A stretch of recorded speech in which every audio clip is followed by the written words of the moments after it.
अस्सलाम वालेकुम रहमतुल्लाहि व बरकातहू। यहाँ पर आपके सामने एक तस्वीर दिखाई दे रही, देखिए ये कौन है।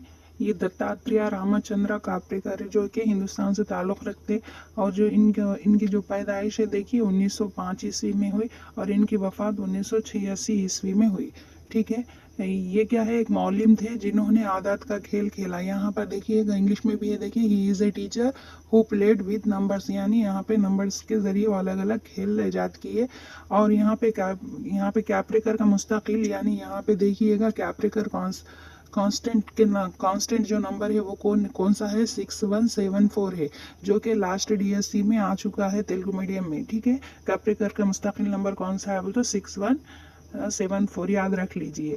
तो यहाँ पे दत्तात्रेय रामचंद्र काप्रेकर जो है वो क्या है, वो जनरेटेड डेमलो नंबर एंड सेल्फ नंबर। यहाँ पे देखिए उन्होंने डेमलो अदद और क्या है सेल्फ अदद की भी क्या है उन्होंने ईजाद की है।